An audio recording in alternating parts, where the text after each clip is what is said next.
in the great Northeast, a court case began this week. It was ARM and Qualcomm. A lot of attention on this one, Pat. What is going on with the ARM Qualcomm lawsuit? Yeah, so you have ARM, an absolute intellectual property powerhouse. Stock is just absolutely flying since they got back on the market.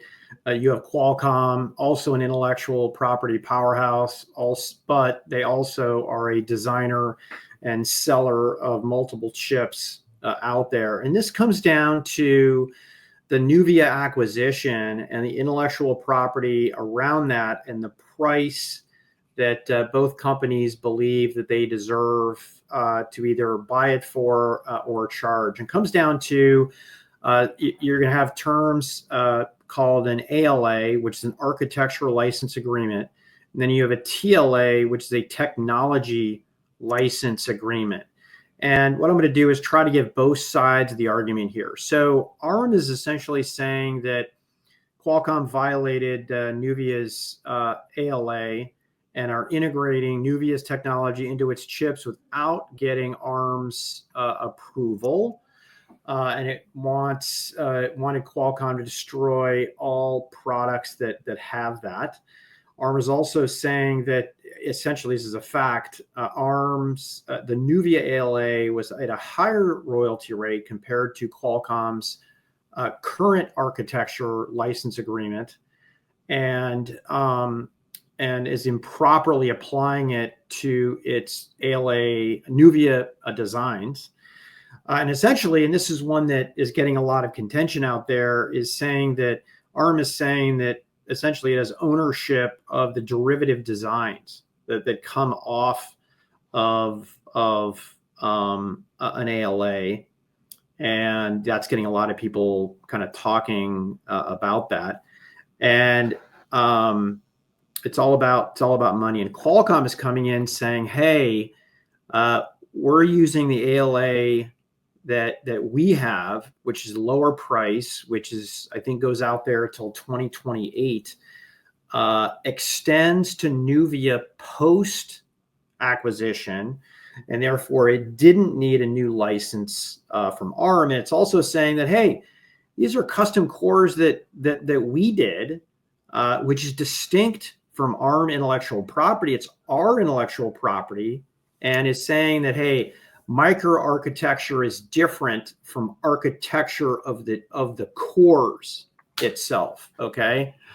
And instruction sets are essentially the language that software speak. You got x86, you've got RISC, you've got MIPS, and you have ARM. So, and Qualcomm is saying that ARM is essentially using it to shake it down under a TLA structure, which is a lot more expensive than an ALA. So TLA is about 5%, ALA is about 1%.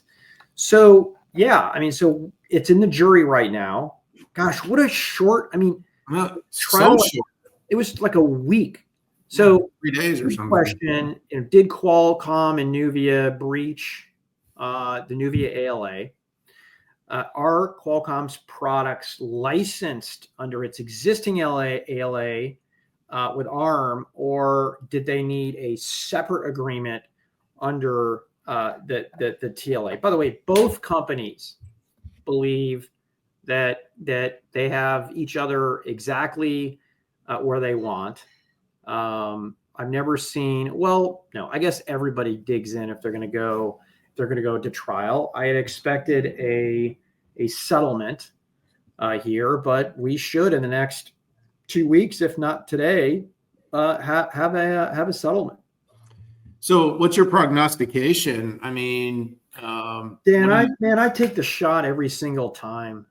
This one is so hard for me. I think the biggest thing I think through, if I'm understanding this correctly, is the fact that ARM would actually own a derivative product that somebody had an architectural license for. Essentially, if this is the same type of contract it has with Apple, ARM actually owns the Bionic cores. Or maybe I'm just confusing it in that that's actually, ARM says it's TLA, and it owns it. So I just don't know, Dan. I just don't know, and I'm not even going to take the shot on this one. Yeah, it's really hard to say. I've struggled. First of all, anybody that's been through any meaningful litigation or legal process knows that it can be super unpredictable. There's a reason that Apple settled on the doorstep heading into the last day with the Qualcomm deal. It wasn't just because they were some level of certainty they were going to lose. They just, whatever that outcome could be, there's a greater amount of predictability in terms of settling and moving forward, especially because they need to work together. And I mean, that's kind of one of the cases here is like, is there any circumstance in which these two companies don't need each other? I mean, it's not like if the deal goes south that, Qualcomm can just run and do this with someone else. I mean, could they make a pivot to RISC-V in the future? I mean, sure, but that's a multi-year process. I mean, and it can't. And is there a situation in which ARM is bettering its shareholders or its business by not having a great relationship with Qualcomm? I don't see that either. Yeah. So maybe less about what each party wants. And, both of us have had the chance to talk to both parties and, both feel they have a great case, both feel that they, and of course, I don't know. I've never gone into a situation where two major companies are litigating something like this and they both don't feel like they're in the right. I have never had it happen. I'm not saying it hasn't, but in the end, I think, we know ARM's direction is about being able to increase its royalties and especially expand on when it's adding more value. That's a big part of what it's trying to do. It basically is looking at the fact that this was a company, Nuvia, that was making server chips, or that was the idea of it. And now a lot of that technology ended up being used in PC technology that Qualcomm's doing. And I think they want more proverbial dollars per device. I mean, that's what would be the outcome for them. And I mean, Qualcomm basically is saying, look, we've been developing under ARM forever. Like, what's to say what was being developed as part of the one, agreement versus what was being developed under the other agreement? And I mean, that's all speculative as well. I think, and then the question is whether they used 1% or 90%, right, of the IP. Is there any level of which using any of it is acceptable? I mean, I think you and I are both mature enough and grown up enough to say we're not lawyers. But what I would say is the unpredictability of this whole thing is really substantial. I think it'll settle. I just do. I think in the end, both parties are going to, Dude, this is at the jury. So you think that they're going to settle before the jury comes back maybe today? I think there's a possibility. I just, this is a bit of a bold call, but, it's the predictability thing. I mean, maybe not. I mean, if the jury does come back with something because like I said, if one side gets a very strong ruling, why would they want to come to any compromise? So that's why I'm asking. Like literally it's with the jury right now. Yeah. I mean, isn't that kind of what happened with the Apple case? One day, first day of testimony, Apple pulled the plug and realized that Qualcomm literally had the smoking gun. And I think they also realized that there was no way that Intel was going to come in and support them for 5G, and we better become friends with Qualcomm now. God, I don't know, man. I'm gonna take off my my Esquire hat, and I'm gonna kind of go with you about calling the shot. I have to imagine there's some intense conversations going on. I just do. So much risk in just letting the cards go. I mean, alternatively, you let it fall, and then there's a multi-step appeal process, and that'll take a whole bunch of time too. But it's Good point.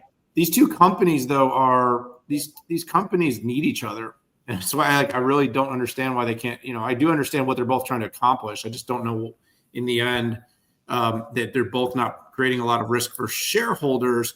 But that's what happens, Pat. You and I know when you really feel you got the right side of the case, sometimes the desire to see it through is bigger than the desire to try to find common ground. So We'll keep an eye on this one. It's always fun to play the part, but we'll see how quick it comes back. And by the way, if it comes back super quickly, that's usually never a good thing for one party either.